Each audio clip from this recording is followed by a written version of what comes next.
যায়, আরে ফুলে গেলেই আমাকে লাথি খেতে হয়। বাপ, আপনি নিজে নিজে একটু বলেন, কেন আপনাকে বলাতে হবে? এই শিশু নবীকে দাও না আমায়, নিয়ে যাবে হালিমা তোমায়। সত্যের আলো নিয়ে এলো মক্কায়, বাতিল বিদায় নিল তাহারি ছোঁয়ায়। সত্যের আলো নিয়ে এলো মক্কায়, বাতিল বিদায় নিল তাহারি ছোঁয়ায়। বেদিনেরা কয় পূজা নাহি হয় মক্কাতে, আলামিন রয় ও নবী, নবীজি আমার, ও নবী, নবীজি আমার, ও নবী, নবীজি আমার। মদিনাবাসীর হলো খুশির মাতল, মদের কোলে এলো নূরেরই বাদল। মদিনাবাসী হলো খুশির মাতল, মদের কোলে এলো নূরেরই বাদল। পাবো কি এমন করিব যতন, পাবো কি এমন তোমায় করিব যতন। ও নবী, নবীজি আমার, ও নবী, নবীজি আমার। শিশু নবীকে দাও না আমায়, নিয়ে যাবে হালিমা তোমায়। হালিমা তোমার দেখা নাহি আর, হালিমা তোমার দেখা নাহি আর।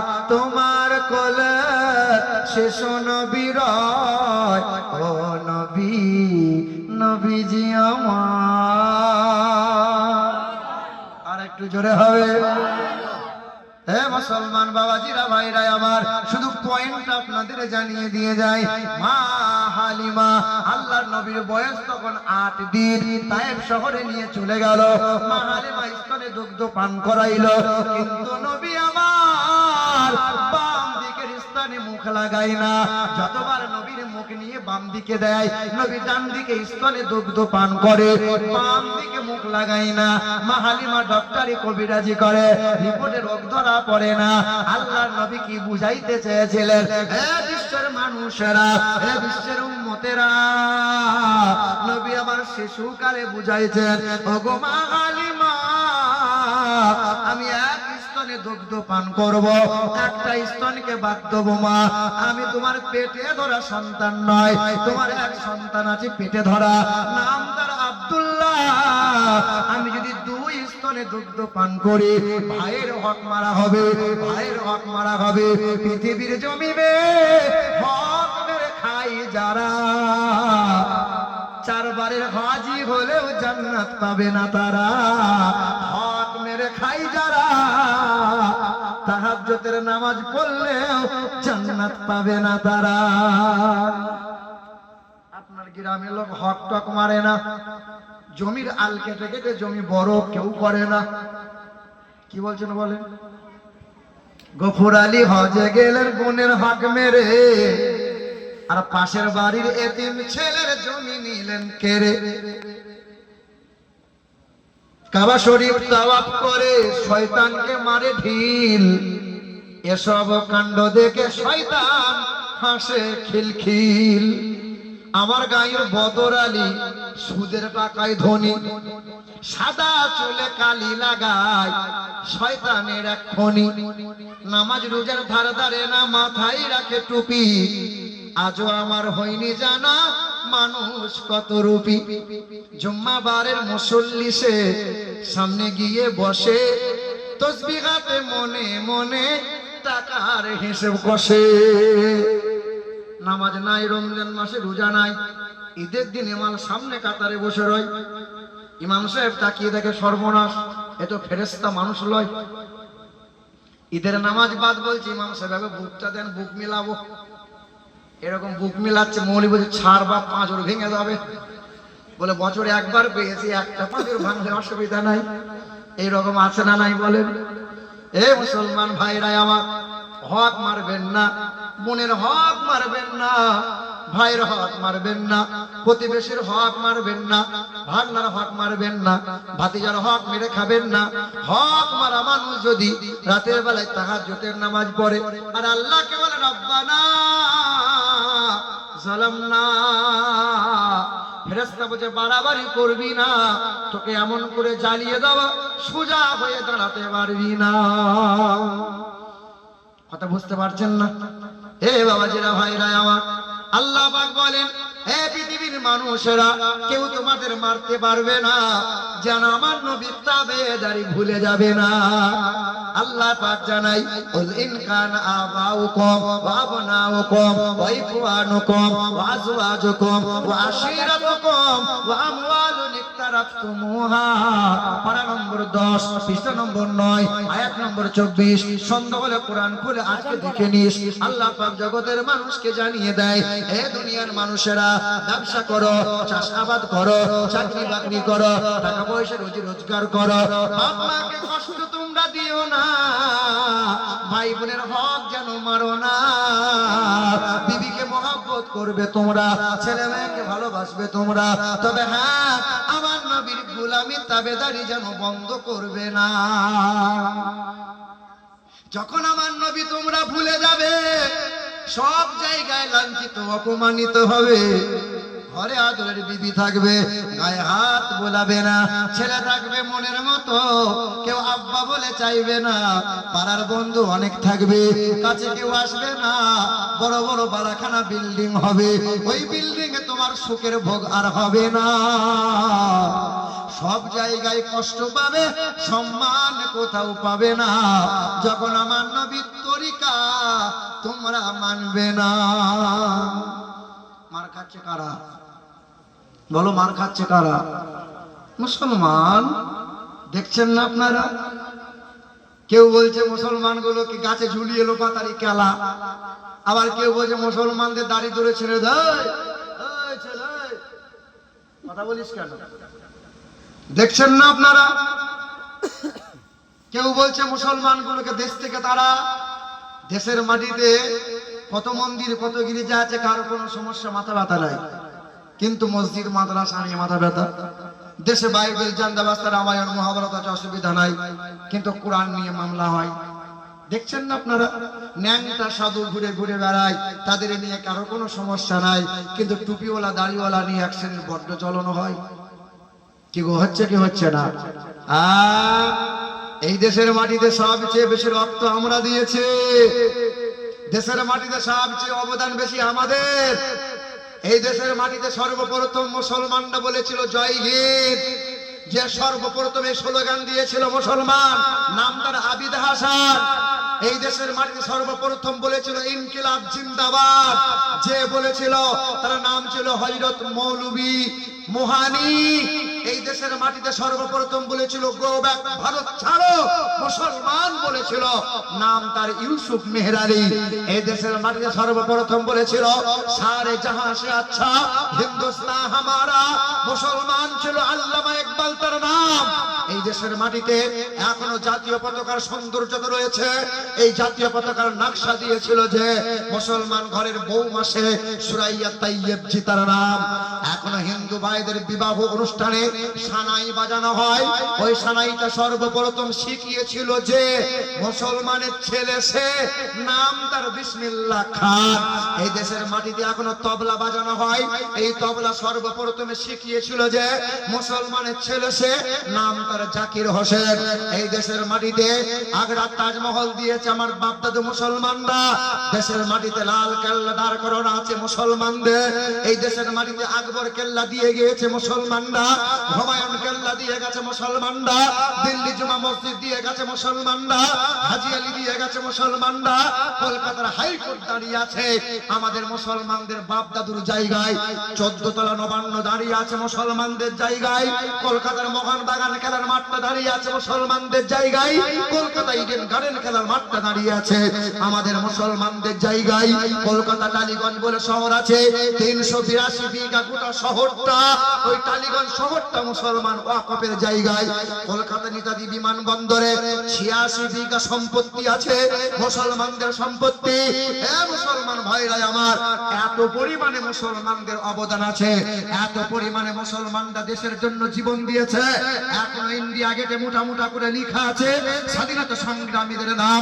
সবচেয়ে বেশি রক্ত দিল যারা, জীবন দিল যারা, ইন্ডিয়া গেটে লেখা আছে খ্রিস্টান, ইহুদি, সাঁওতাল, আদিবাসী, মুসলমানদের নাম 92,000 ব্যক্তিগণের নাম লেখা আছে। সবচেয়ে বেশি যাদের নাম পাওয়া যায়, জীবন দিয়েছে যারা, টুপিওয়ালা, দাড়িওয়ালা মুসলমান ছিল তারা। জোরে বলে নারে তাকবীর।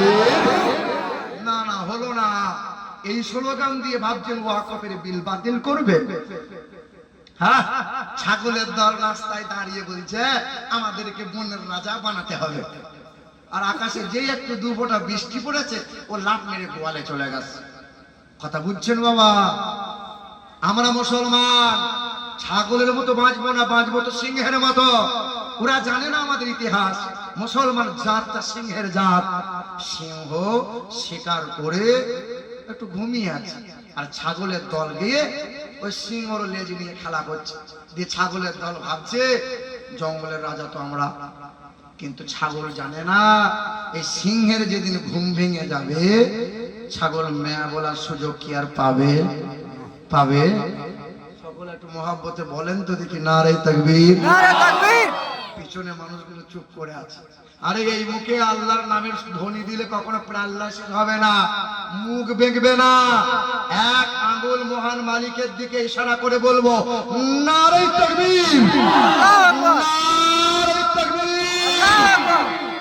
আল্লাহ পাক আমাদেরকে কবুল করে নাও। জোরে বলি আল্লাহুম্মা আমিন। এ মুসলমান, দেখে মাংস নাই কিন্তু প্রেসার আছে। হ্যাঁ, সব আল্লাহর রহমত বাবা। এ বাবাজিরা, আর যে পরিমাণে বুঝলেন, এই যে আপনাদের গ্রামে এলাম, আমাকে রাকিব জিজ্ঞাসা করছে হুজুর কি খাবেন? আমি বেশি কিছু করি না, শুধু ওই ছোট মাছ করিস। তা দেখছি খাবারের সময় রাকিব রে বাপ খাবার খাওয়াচ্ছে, মুরগির রান, পোলট্রি ভুনা, আর মাছের আটা ভাজা, এইদিকে বুঝলেন হাজার রকম তেলে ভাজা, সব ভাজা ভাজা। কারণ এই মরেছে, মৌলবীরা তো অল্প দিনে এই জন্যই মরে, সব সুগার আর প্রেসার। এ বাবা, মৌলবীদের মাইনে কম হতে পারে কিন্তু খাবার সাংঘাতিক কিনা বলেন? রাজা এইরকম খাবার পায় না, মৌলবীরা যা খাবার পায়। যারে বলে সুবহানাল্লাহ। আমরা খুশি না নারাজ? মৌলবীদের ভালোবাসেন কি বাসেন না আপনারা? ভালোবাসেন তো? খুব ভালোবাসেন। কিন্তু মেয়েটার যখন, বোনটার যখন বিয়ে দেবেন তখন তো মৌলবী দেখে দেন না, তখন যে সুদ করে দেখে দেন। মৌলবীদের মাইনে কম দিয়ে লাভ নাই। কি বলছে বলো? জামাই করলে তখন মৌলবী করে না, তখন যার 2 নম্বরই পয়সা বেশি, যে হারাম খাই বেশি, যে সারা দাঁড়িয়ে দাঁড়িয়ে মতে, সে জামাই হবে। রাগ করিয়েন না, মুখে ভালোবাসি আমরা মুসলমান বাবাজিরা ভাইরা আমার। ইমামকে মাথায় করে রাখবেন। বলেন তাহলে আল্লাহ পাক রব্বুল আলামিন 2 ঘোষণা দিয়েছেন। এক হলো নবীর ইত্তেবা করো, আর 2 নম্বর ঘোষণা ওয়াতাসিমু বিহাবিলিল্লাহ জামিআন ওয়া লা তাফাররাকু। শক্ত করে ধরো, আঁকড়ে ধরো, কালো হও কিংবা ফর্সা, ছোট হও কিংবা বড়, গরিব হও কিংবা ধনী, আরবি হও কিংবা বিহারি, বাঙালি হও কিংবা গুজরাটি, আমি আল্লাহর কালাম পড়ো, আমি আল্লাহর কালাম বুকে আঁকড়ে ধরো। আচ্ছা, এই যে কোরআন, এই কোরআনটার ওজন মোটামুটি কতটা? কতটা হবে বাপ? মুরব্বী বাপ যারা বলেন কতটা হবে? কতটা? 500, 2 কিলো, 1 কিলো হবে বোধহয়, নাকি 1 কিলো হবে? কত? 500? 500 মতো চাচা বলছে 500 হবে, ওর বেশি হবে না। আল্লাহ বলেন না 500 1 কিলো নয় রে বান্দা, জানিস না লাউ আনজালনা হাযাল কুরআন আলা জাবালিল লারাইতা, ওই পাহাড়কে বলেছিলাম ইন্না আরাদনাল আমানাতা, আমার আমানতটাকে নে, আমার কালামটাকে নে। ওই পাহাড় বলেছিল ওয়াল জিবাল, ওই পাহাড় বলেছিল আমি কোরআনের ভারসাম্য বজায় রাখতে পারবো না। আসমান বলেছিল পারবো না, জমিন বলেছিল পারবো না। তবে হ্যাঁ, আমি আল্লাহর বন্ধু বলেছিল আল্লাহ তোমার আমানত যদি আমাকে দাও আমি কোনদিন ফেলবো না। না না, বাহ্যিকে 1 কিলো 500 ওজন, কোরআনের ওজন এই চর্মচোখে আমরা দেখতে পাই। আল্লাহ পাক বলেন, সাত আসমান সাত জমিন যদি এক পাল্লায় রাখা হয় আর আমার কোরআনকে যদি দ্বিতীয় পাল্লায় রাখা হয়, আমার কালামের পাল্লা ভারী হয়ে যাবে। কিন্তু এই 501 কিলো ওজন কোরআন, এই যে বাপ, তাহলে সাত আসমান সাত জমিন হালকা হবে, কোরআন ভারী হবে, এটা তো বুঝলাম না ব্যাপারটা। 12 বছরের ছেলেটা বলছে, আব্বা আকাশে মেঘ মেঘ করেছে, ধানগুলো শুকাতে দিয়েছো বাবা, ওই যে বস্তায় ভরে তুমি মাথায় চাপিয়ে দাও, আমি বাড়িতে নামিয়ে দিয়ে আসি। বাপ বস্তায় ভরেছে 50 কিলো 7 কিলো ধান। 12 বছরের ছেলেকে নিতে পারবে? কথা বলে না, নিতে পারবে? সহ্য করতে পারবে? আল্লাহ জানে সাত আসমান সাত জমিনের যে ওজন, তার চাইতে কোরআনের ওজন বেশি। আমার বান্দা তো এর ওজন নিতে পারবে? 12 বছরের ছেলে জিদ করেছে, আব্বা না, আমাকে বস্তাটা মাথায় চাপিয়ে দাও। বাপ বলছে পারবি না। না আব্বা দাও। 50 কিলো বস্তাটা চাপিয়েছে মাথায় দিয়ে, টুকটুক করে বাড়ির সামনে নামিয়েছে। বাপ পিছনে পিছনে এসেছে। ছেলে বলছে কি করে নিয়ে এলাম? তুই বলে পারবে না। বান্দা বলছে 500 ওজন, আর আপনি বলছেন সাত আসমান সাত জমিনের পাল্লা। এক পাল্লায় রাখলে কোরআন, অপর পাল্লায় রাখলে কোরআন ভারী হবে। কই, এই তো 500 ওজন। বাপ বলছে, খোকা তোর মাথায় যখন 50 কিলো ধানের বস্তা চাপিয়েছিলাম, বস্তার নিচে আমি তোর বাপ হাত দুটো বস্তার নিচেই আলোট করে তুলে ধরেছিলাম, তাই তো বস্তা নিয়ে আসা সহজ হলো। আল্লাহ বলে, বান্দা কোরআনের এত ওজন বান্দা নিতে পারবি না, বান্দা বুকে নিবি, চুমা দিবি। তাই তো আমি আল্লাহ কুদরতি হাতটা কোরআনের তলায় রেখে দিলাম। তাই আমি আল্লাহ কোরআনকে হালকা করে দিলাম। আচ্ছা যুবকরা বলো, এই যুবকরা, তোমাদের যাদের মোবাইল আছে, বড় মোবাইলে ম্যাপ নাই? ম্যাপ, গুগল ম্যাপ আছে না নাই?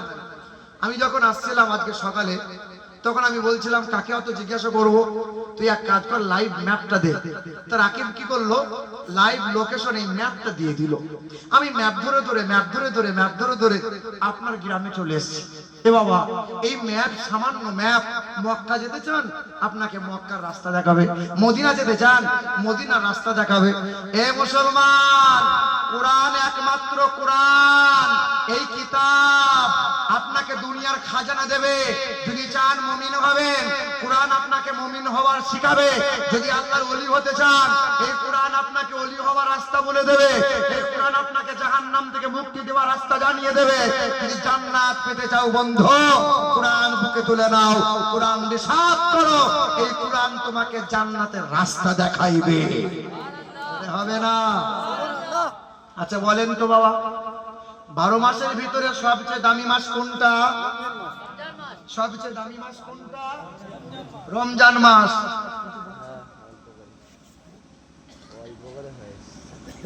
আচ্ছা বেদ বলবো এ বাবাজি আমার।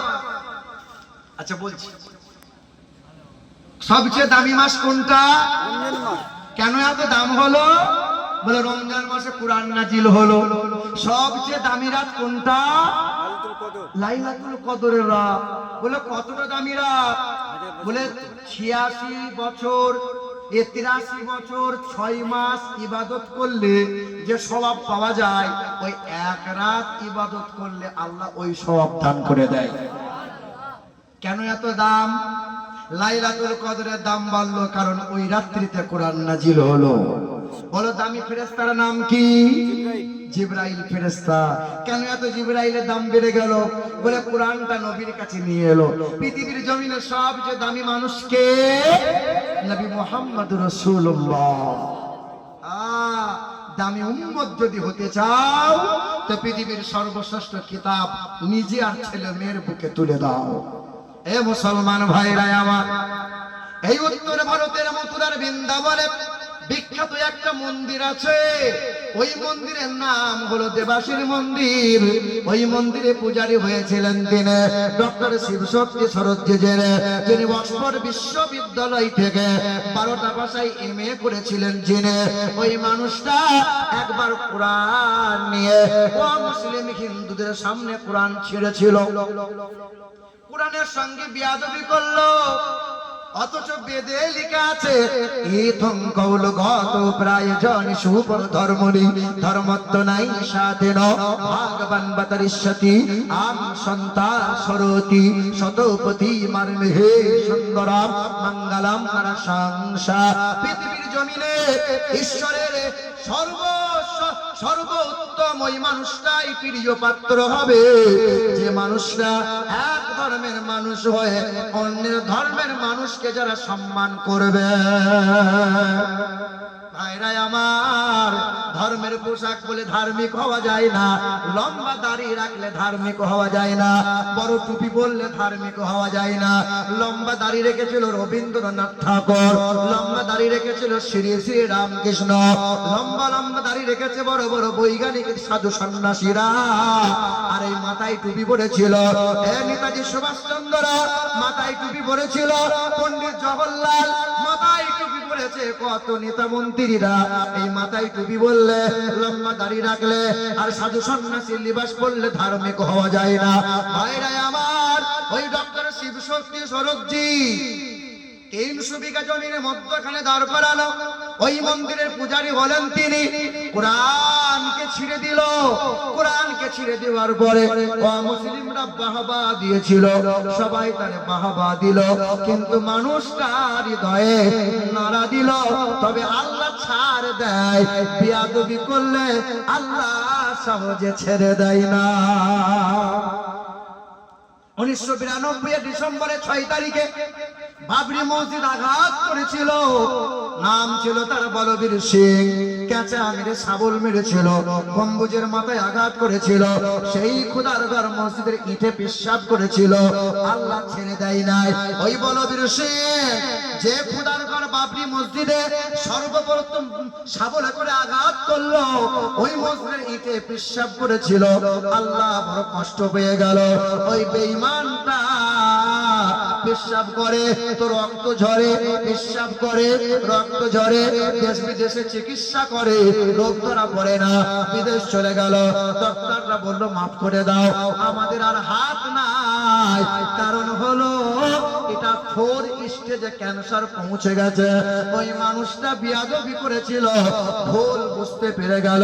দিল্লির জুমা মসজিদে যুগা পাতলা চেহারা নিয়ে মহান মালিকের দরবারে কান্না করেছিল আর ওয়াদা করে বলেছিল, আল্লাহ একটা মসজিদের সঙ্গে বিয়াদবি করেছি না গো আল্লাহ, তুমি আমাকে মাফ করে দাও, ভারতের জমিনে 100টা মসজিদ আমি বানিয়ে দেব। ওই মানুষটা নিজের ভুল স্বীকার করলো, মালিকের কাছে মাফ চেয়ে নিল। ওই মানুষটা দেশবাসীর কাছে মাফ চাইলো। ওই মানুষটা কালেমা পড়ে ইমানদার হলো, নাম পাল্টে নাম রেখে দিল আমির হোসেন। এ মুসলমান ভাইরা, ওই ডক্টর শিবশক্তি সরোজি বিখ্যাত ব্রাহ্মণ মানুষটা দিল্লির